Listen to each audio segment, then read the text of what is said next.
sejam todos bem-vindos ao podcast Entre Conflitos e Soluções. Meu nome é Daniela Frene de Freitas, estou como presidente da Comissão de Mediação da OAB Paraná. E é com muita felicidade que inicio esse terceiro encontro. Então, primeiramente, gostaria de receber nossas convidadas maravilhosas que estão aqui conosco, Ana Carolina Almeida Quadros e Jacenira Raquel Frachino de Matos, que conversarão sobre um tema que é muito importante e está muito em alta também, que é a mediação familiar. Ana Carolina é membro da Comissão de Mediação da OAB Paraná, é advogada, pós-graduada em Direito e Processo Tributário e Direito Público. Também é mediadora judicial. A Jacenira também é membro da Comissão de Mediação e advogada, pós-graduada em Direito Tributário, facilitadoras em Círculo Restaurativo Conflitivo e Não Conflitivo, mediadora judicial e extrajudicial e mediadora no projeto de mediação reconstrutiva. Doutoras, sejam muito bem-vindas, é um prazer receber vocês. Obrigada. Prazer. Eu que agradeço a oportunidade, é um prazer estar aqui. Gente, esse tema, eu acredito que a gente conseguiria fazer 6 episódios só sobre ele, por ser tão extenso e tão amplamente estudado. Mas eu queria saber de início de vocês, e para que seja também algo assim que as pessoas consigam realmente entender do que se trata a mediação familiar. E também por que é tão caro, né? Por que o direito de família, enfim, as relações familiares se beneficiam tanto da mediação?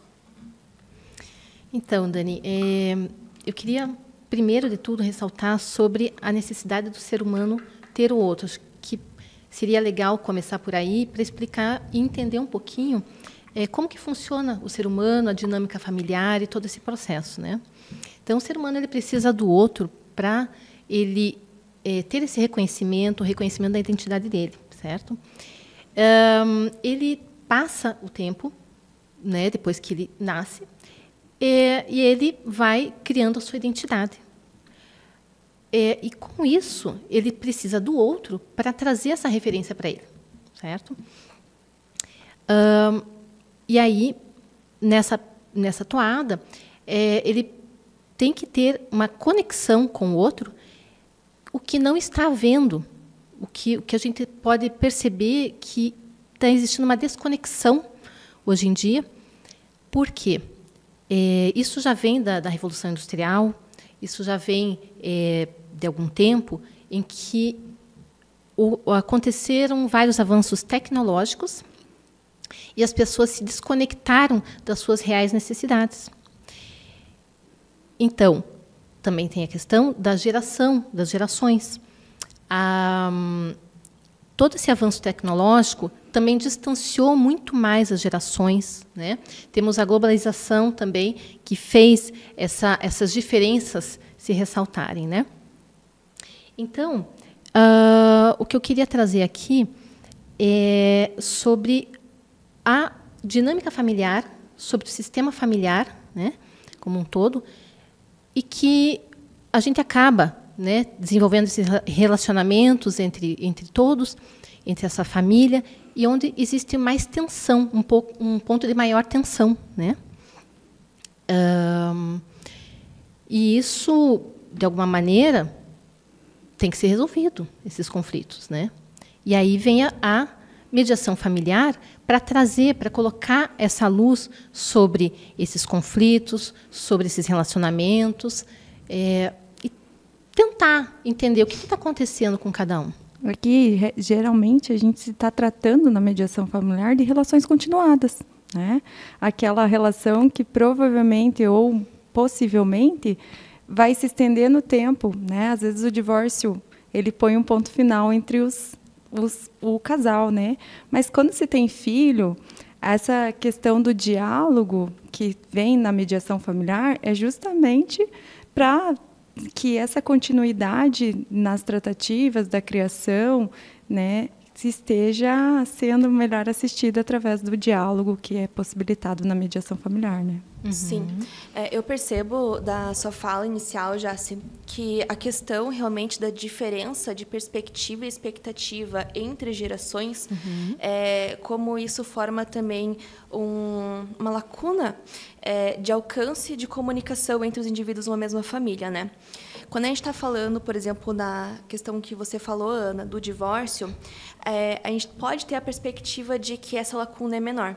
Mas, no âmbito familiar, nós temos a composição não apenas do casal, mas de toda a questão do núcleo familiar e da família extensa que compõe essa família e que também vivem essas situações de conflito, de certo modo, por suas consequências e espelhamentos. Né? Então, a gente percebe que, por exemplo, entre cônjuges pode não ter uma lacuna geracional tão grande, mas como isso, entre seus sucessores e antecessores, faz com que essa conflito familiar se perpetue.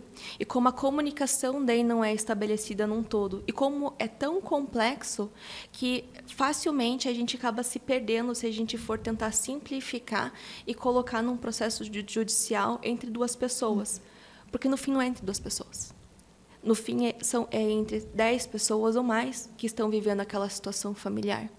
E até mesmo o cumprimento da medida, né? Que não vai só espelhar o cumprimento desses dois indivíduos que ali estão, numa situação de divórcio, né? Busco de volta o teu exemplo, Ana. Mas também o cumprimento, muitas vezes, faz com que todos os indivíduos daquela família tenham que se comportar de uma forma diferente. Com certeza, e são, às vezes, vínculos de anos, né, que nós estamos tratando, de famílias não recentes e pré-constituídas. Nós estamos tratando, muitas vezes, de 10, 15 anos, que a pessoa precisa se reencontrar enquanto indivíduo também. E aí, encontrar e trabalhar essas emoções que vão surgindo com as rupturas, entender as questões dos abalos que vão trazendo, né? Porque muita coisa ocorre justamente pela falta de diálogo. No corre do dia a dia, a gente esquece de se olhar enquanto indivíduo e olhar o próximo enquanto indivíduo. E essas emoções vão ficando esquecidas dentro de nós, né? E quando a gente vem na mediação e um consegue ouvir o outro com respeito, com diálogo, né? Que você se dá a oportunidade para se ouvir também, pensar em questões que você jamais imaginou que estariam vivendo, é esse o papel da mediação familiar, né? A continuação de você se olhar e olhar o próximo enquanto indivíduo, não como um adversário, né? Não como eu ser adversária de eu mesma muitas vezes, né? Porque durante o relacionamento que se estende 10, 15 anos, a gente às vezes não sabe mais quem sou eu enquanto indivíduo, né? Certo. E também essa questão, Ana, da autopercepção é muito importante. Porque, perceba, né, como é que a gente vai esperar que o outro saiba nos atender se nós mesmas não sabemos das nossas necessidades?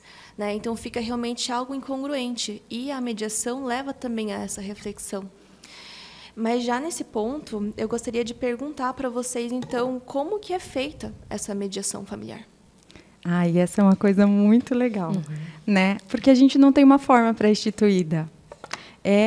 Uma mediação única. Os indivíduos que a compõem são únicos. Eu, enquanto mediadora, não vou ter sempre o mesmo perfil na mediação. Claro, nós temos técnicas para serem aplicadas muitas vezes, mas não é toda sessão que vai ter a mesma técnica aplicada e nem a mesma conversa, porque envolve o indivíduo com as suas crenças, né? Envolve o indivíduo em si com a sua realidade, seja de trabalho, seja de dia a dia. E aí nós temos a mediação extrajudicial, que muitas vezes as partes conseguem muito bem até conversar, só tendo facilitação de um diálogo, que não precisa ser necessariamente dentro do Poder Judiciário. Nós temos as câmaras de mediação, nós temos muitos próprios profissionais, advogados, que têm o curso de mediação, que aplicam essas técnicas de mediação. Nós temos a mediação extrajudicial, né, que é uma fase pré-processual, que se estabelece que pode ter, sim, né, homologação judicial, parecer do Ministério Público, mas não é um processo instituído. E nós também temos a mediação judicial, né, que veio no nosso ordenamento jurídico, né, em 2010, com a resolução do CNJ, mas o nosso Código de Processo Civil, em 2015, ele inovou. E é uma das fases obrigatórias no nosso processo inicialmente. Antes de a gente estabelecer qualquer conflito em si, a gente dá a oportunidade das partes se ouvirem, das partes serem ouvidas e, quem sabe, chegar, né, num consenso. Mas a solução ela não é única, porque o diálogo ali estabelecido ele vai se prospectar no tempo, né? Ele vai muito além do que a gente vai colocar num papel. E isso é muito bacana. Sim. Quando você fala sobre as técnicas, Ana, me lembro, fui convidada para fazer palestras um circuito de palestras que teve pelo interior do Paraná esse ano, chamando Valorização da Advocacia. Nessa oportunidade, eu falei para advogados sobre mediação. E um dos pontos essenciais era da possibilidade, realmente, de qualquer pessoa, né, inclusive os advogados, aprenderem técnicas de mediação para melhor atender os seus clientes. Eu diria assim, que não é para ser mediador, não é para aquela pessoa que quer ser mediador, não. Esse é um estigma, né, de que técnicas de mediação serviriam só para isso, mas que, na verdade, a gente tem, por exemplo, e para ilustrar, né, a escutativa. A escutativa nada mais é do que você ter uma atenção destinada àquela pessoa que está conversando com você. E no atendimento, no escritório, isso é essencial. É essencial para que o advogado faça esse primeiro filtro, né? A gente fala que o advogado é o primeiro juiz da causa. É porque nessa primeira escuta que a gente consegue depreender qual que vai ser o melhor mecanismo. Afinal de contas, o advogado está ali para passar a técnica jurídica, né? Para informar o cliente e para dizer também para ele quais são as opções. Então, essas técnicas da mediação servem para compreender melhor aquela comunicação e para que o advogado consiga dar uma melhor prestação para aquele indivíduo, enfim, e também para que o resultado do seu serviço seja mais satisfatório. Sim, com certeza. E isso é a coisa mais bacana, né? Que a gente consegue ver, porque além da escuta ativa e qualificada, né? Que ela é aquela coisa que você não está impondo nada a alguém, você está ouvindo a pessoa, né? Dentro dos seus sentimentos, das suas colocações, né? E também está oportunizando, né? Que essa pessoa, além dela ser ouvida, ela não seja julgada. Né? Sobre isso até ia colocar agora, sobre essa adaptação, né, a questão familiar, porque a gente tem o princípio da informalidade, né? Então, com isso, a gente pode adaptar os procedimentos conforme a realidade familiar, né? Então, até, por exemplo, eu faço parte de um projeto de mediação reconstrutiva em que a gente faz adaptação da mediação segundo aquilo que são as necessidades daquela família, daquelas pessoas, né? O que elas precisam receber, atenção, a escuta que elas precisam receber. E exatamente isso, né? Com esse olhar de não julgamento, de não valorar aquilo que elas estão trazendo, mas sim respeitar a história delas. Eu gostaria também que vocês trouxessem para a gente, para todo mundo que está escutando, qual que então é o formato que normalmente vocês veem tendo uma mediação familiar? Primeiro, eu acho que é melhor a gente abordar sobre a questão da mediação no judiciário, porque hoje em dia, o que mais está acontecendo, né? Em questão de números, por ser uma fase obrigatória nos processos judiciais. Como que acontece? O que a pessoa que for escolher passar por uma mediação judicial numa matéria familiar vai acabar acontecendo com ela na maioria dos casos, digamos assim? A mediação judicial, né, ela não tem um formato único, essencial, né, porque nós podemos ou não fazer a declaração de abertura, né, explicando às partes a importância, a informalidade, a confidencialidade daquela a audiência para que eles entendam que não está sendo gravada, que não vai ser utilizado no processo, né, para que se sintam realmente à vontade a estar no diálogo, não impondo esse diálogo, né, sendo uma voluntariedade das partes em estarem ali, a importância de estarem acompanhadas dos seus procuradores para se sentirem seguras em qualquer decisão que venham a ser tomadas, a possibilidade de serem ouvidas individualmente, né, com sessões individuais para depois passar para a sessão conjunta, que muitas vezes torna maior a liberdade, né? E aí a gente vai estabelecendo a pauta, né? Ouvindo cada parte em si, com quem realmente trouxe aquele processo ao judiciário, inicialmente na sessão conjunta, na sessão individual a gente inverte essa ordem, né? E ouvindo também a parte que foi chamada no processo.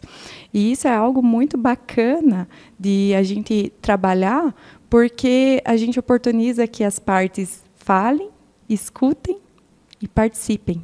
Em nenhum momento as partes vão ter essa possibilidade de tão participação como na mediação. Em todo o processo judicial, quem vai trabalhar mais, eu sempre costumo dizer, são os advogados, né?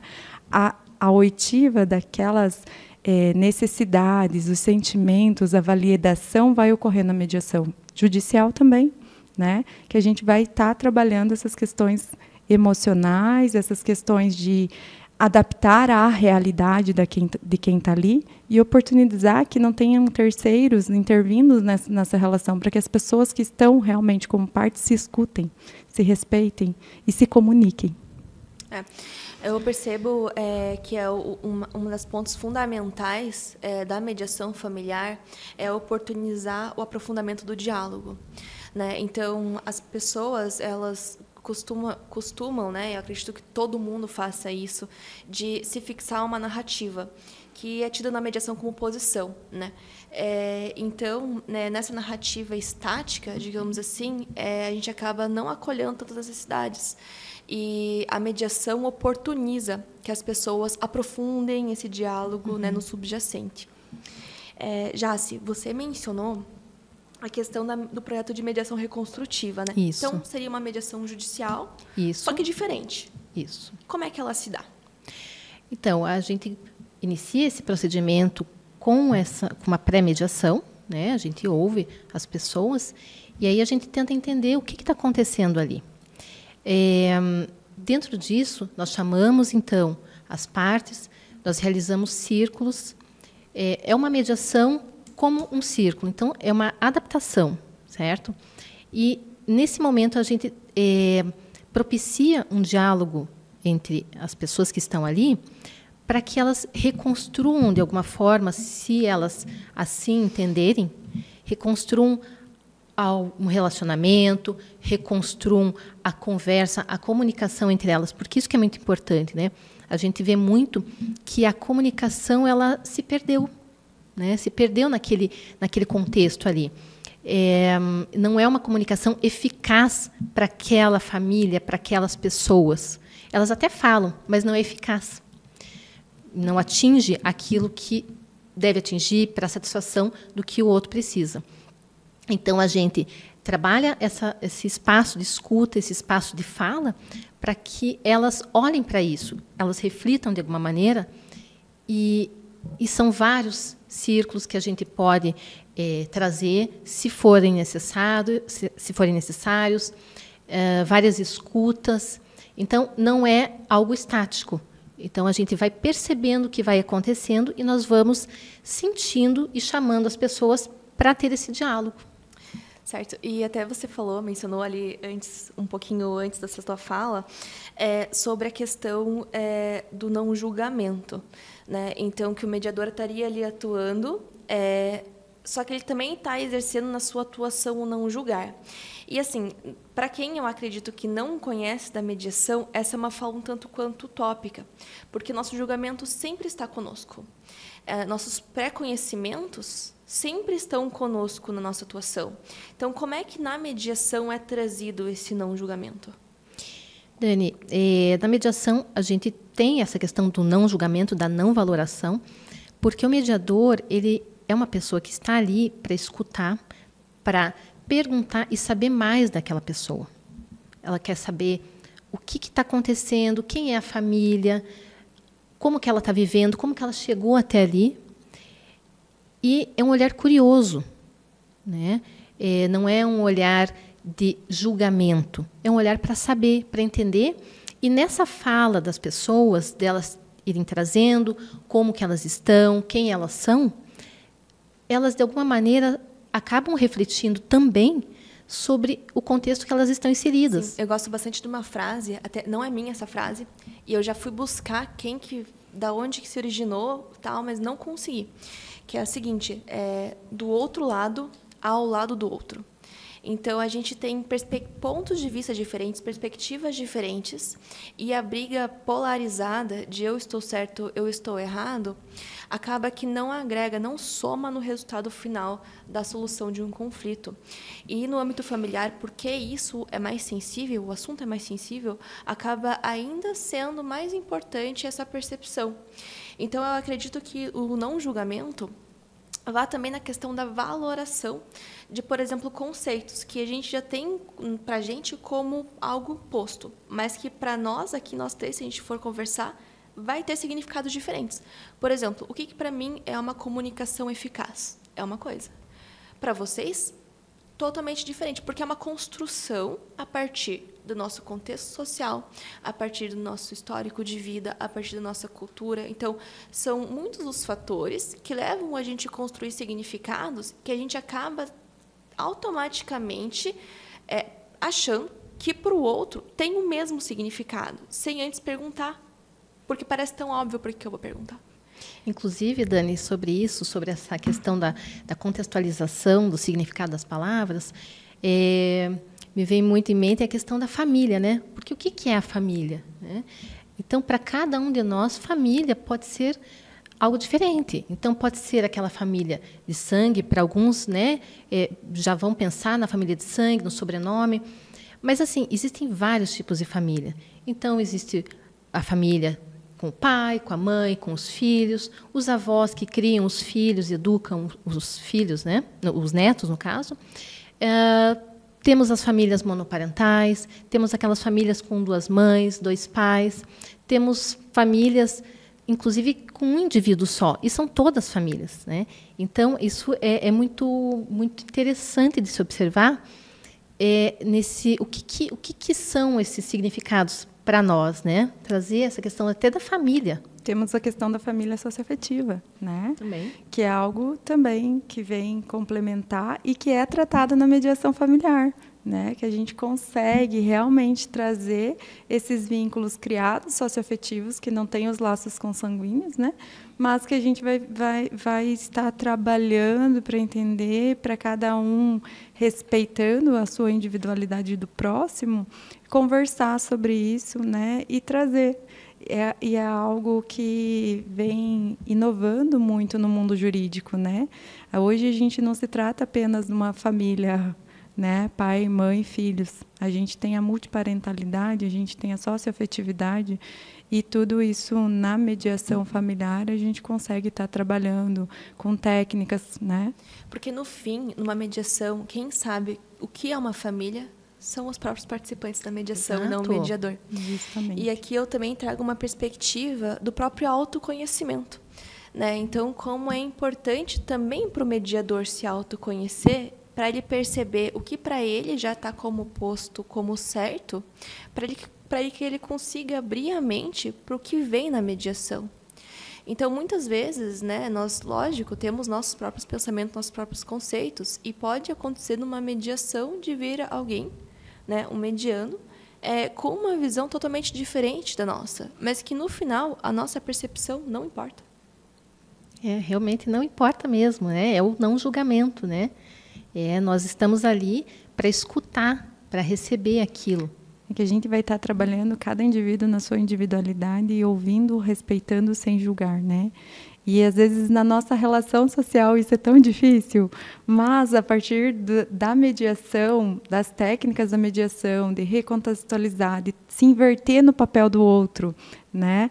De ver a probabilidade daquilo e pensar, nossa, eu não tinha visto dessa forma, né? A gente vai conseguindo trabalhar isso na mediação. E na mediação familiar isso é mais evidente, né? Porque são laços que cada um estabelece na sua família, né? Cada um tem a sua criação, a sua vivência, e isso vem para uma relação. E essa relação, quando chega ao mediador, não tem uma regra específica, ela é única, né? E aí a gente vai aprendendo diariamente com cada um que passa pela mediação familiar. E eu acredito que até isso é técnica, porque eu me lembro, assim, da minha perspectiva pessoal, quando eu comecei a fazer mediação, os primeiros encontros de mediação que eu realizei, eu me sentia exausta depois do encontro, porque eu precisava ficar no meu intelecto pensando em fazer colocações, em usar instrumentos, enfim, ferramentas, colocar pontos para aquelas pessoas que eles estão, sem trazer a minha verdade. E aí, com o tempo, lógico, a gente já pegando o jeito e as coisas vão fluindo com mais facilidade. Mas, assim, é uma visão de mundo mesmo, né? E até no nosso dia a dia a gente acaba aplicando. E nessa perspectiva, assim, mais ampla e social, como é que vocês percebem a aplicação da mediação familiar? A mediação familiar, ela vem para um bem-estar comunitário, um caminho da cultura do diálogo, sabe? Trazendo para que as partes reflitam por elas mesmas e cheguem a não uma solução, mas a construção de um diálogo proveitoso para elas e que satisfaça as necessidades de quem está ali. É que, na verdade, né, essa perspectiva que a gente vê, com o diálogo trabalhado, instituído, né, com aquela escuta, né, com aquela validação dos sentimentos sem anular o outro, né, ambos respeitando, isso no social você vai vendo que na relação continuada eles vão continuar aquele diálogo. Eles também vão aprender a se ouvir e entender o outro. E também, quando a gente tem, né, essa questão de guarda e direitos de convivência, o bacana é que os pais também vão compreender que a relação deles terminou enquanto marido e mulher. Mas a relação pai, mãe, filho, ela se estende no tempo. E com aquele diálogo iniciado, eles também vão compreender que eles precisam ter um mínimo de conversa entre si, para que essa criança, esse infante, esse adolescente seja ouvido por eles, e que também eles tenham uma sintonia na criação, para que não seja aquele joga um para o outro, porque minha mãe deixa, porque meu pai deixa, senão vai ficar aquele pula-pula, né?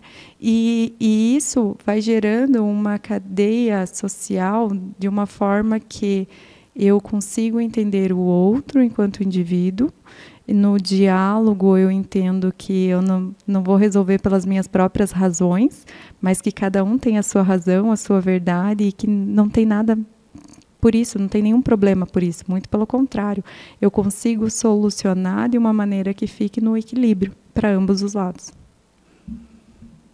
Afinal de contas, relações são feitas de indivíduos diferentes entre si, né? A gente tem aquele exemplo de que mesmo os gêmeos idênticos têm percepções diferentes criadas pelos mesmos pais. Personalidades diferentes. Exato, perfeito. Eu acredito também nessa percepção de cultura, percepção social, que a gente está envolto numa cultura um tanto quanto paternalista. Essa não é uma verdade absoluta, mas o que acaba acontecendo? Nós, enquanto crianças, quem decide por nós são nossos pais. E quando nós crescemos e viramos adultos, quem decide por nós é o Estado. Então, a gente tem essa percepção também na questão da responsabilidade civil, por exemplo, né? A construção das próprias leis. Então, a gente está incutido nisso, né? E, na perspectiva da mediação, o que muda? Como é que isso é trabalhado? Na mediação, a gente não vê o mediador como um terceiro que vai trazer a solução para os mediandos. Ele vai devolver para cada pessoa aquele poder de escolha, aquele poder que já é inerente do ser humano. Então, como você falou, né, o ser humano ele se desenvolve e ele chega a um estágio, né, adulto, que ele pode pode saber fazer as escolhas ou não. E na mediação, a gente dar essa liberdade para ele, dizer o que é melhor para ele. Inclusive, trazendo a questão da família, né? De dizer, eu conheço a minha família. Né? Eu conheço a minha realidade. A minha realidade, exatamente. O outro não conhece a minha realidade.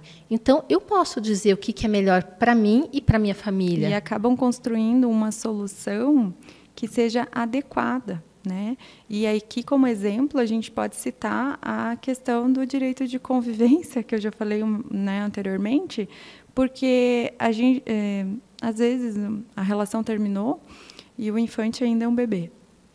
E aí nós temos que adaptar esse direito de convivência à medida que essa criança vai crescendo. Também tem a questão, assim, essa é uma visão minha, que a mediação e o judiciário não competem. Assim, é lógico que a gente tem a mediação dentro do judiciário, mas na perspectiva que você falou, Ana, de, por exemplo, a gente conseguir adaptar realmente a necessidade daquela família no crescimento, no decorrer do crescimento de uma criança, quando a gente acaba restabelecendo um diálogo, essa mudança de dinâmica familiar acaba sendo automática. Justamente. Agora, quando a gente tem que pedir sempre, né, terceirizar a questão da decisão para o judiciário, acaba virando aqueles processos intermináveis, em que você não tem a relação com o outro, normalmente faz a ponte com os advogados para evitar que o conflito se escale, e esse diálogo é feito por meio de petição. Então, o que ocorre? O cliente passa para o seu advogado, já fazendo um filtro, aí o advogado escreve numa folha, na petição, fazendo filtro. Exato, fazendo o filtro daquilo que cabe ao Poder Judiciário, aquilo que cabe a uma instrução processual, porque nem tudo pode virar pedido no processo. E aí, quando o juiz, enfim, o magistrado, vai ler todos os servidores, né, da justiça, vai ler aquele petitório que está ali, vai fazer, então, um terceiro filtro. E assim vai. Então, a gente tem daí o advogado da outra parte, que também vai... Então, vira um verdadeiro telefone sem fio. Não à toa, não satisfaz integralmente a necessidade daqueles indivíduos que estão ali e que precisam estar diariamente vivendo uma decisão que não foi feita para eles. E que é uma imposição, né? Exato. Como bem a Dani falou no início. Uma hora nós temos que os pais fazendo a nossa escolha, outra hora nós temos o Estado, e outra hora nós temos o Estado juiz impondo aquilo, como que eu vou conviver com meu filho, como eu vou criar, qual vai ser o que eu vou permitir, sem que realmente eu escute, muitas vezes, a vontade e o interesse daquele próprio adolescente, em alguns momentos, do próprio infante. Né? Mas é interessante isso porque, com tudo isso que vocês estão colocando, se existe um processo e se essa decisão vai ser imposta, porque a lei ela é imposta pelo judiciário, é o papel, né, do judiciário, mas assim, o que é importante ressaltar é que na mediação o foco são as pessoas. Nós trabalhamos os relacionamentos. Então, uma pessoa que recebe uma decisão e que vai ter que cumprir, será que ela vai cumprir de bom grado? Uma pessoa que teve uma decisão favorável e a outra vai ter que cumprir, será que ela não gostaria que a outra cumprisse essa decisão, vendo sob uma nova consciência, né? E isso vai afetando, vai tomando uma proporção muito grande em relação às consequências disso tudo, dessa falta de comunicação, se ela não for restabelecida. Por exemplo, se você fica chateado até de ter que cumprir uma decisão, você vai ficar uma pessoa feliz? Como que você vai se portar depois no seu trabalho? Como é que você vai chegar? Você vai dar o teu melhor nas tuas relações com os demais? No trânsito, como é que vai ser? Você vai estar bem? Então, assim, esse distanciamento da comunicação, ele causa muitos impactos na nossa vida. Então, é para isso que o mediador ele está ali para reconectar esse diálogo, essa comunicação diante de uma nova realidade. Gente, a conversa está muito boa, mas estamos chegando já ao final. Queria perguntar para vocês, tem mais alguma coisa que vocês gostariam de falar para quem está nos escutando? Olha, eu agradeço imensamente a oportunidade e eu quero dizer que eu sou apaixonada pela mediação familiar, e eu acredito assim, realmente, o diálogo muda vidas, o diálogo restabelece conexões e não quer dizer amorosidade, quer dizer respeito mútuo. Então, muito obrigada, Dani, pela oportunidade. Também queria agradecer, Dani, pela oportunidade e dizer que também eu estou aqui nesse meio da mediação e meus olhos brilham quando eu estou na mediação, quando estou falando sobre a mediação, quando eu estou ali na mediação reconstrutiva, nas facilitações, porque o foco é a pessoa. Eu vejo sentido nisso. Eu vejo sentido nessa reconexão do ser humano. Eu acredito nele. Eu acredito também que quando a gente está na prática, vivendo isso, fica até mais forte, né? Antes de eu ser mediadora, que eu percebia as falas dos mediadores falando de uma forma tão apaixonada, inclusive foi o que me motivou a me tornar mediadora, eu via isso como algo muito inatingível. É muito bonito, parece fácil. Na verdade, é porque é muito difícil que dá resultados muito bons. É bem o contrário. E com isso, finalizo esse maravilhoso podcast, nosso encontro sobre mediação familiar. Agradeço todo mundo que estava nos escutando até esse momento. Realmente é um tema muito complexo, exige muitas reflexões, exige muitas críticas para a gente sempre estar melhorando. Esse é sempre o nosso intuito. E fiquem ligados, nosso quarto encontro vem aí. A gente vai falar sobre mediação judicial e sobre as possibilidades que trazem nas diferentes formas de aplicação. E também sigam a página do YouTube da OAB Paraná para receberem novas informações sobre os episódios que ainda estão por vir. Muito obrigada. Obrigada.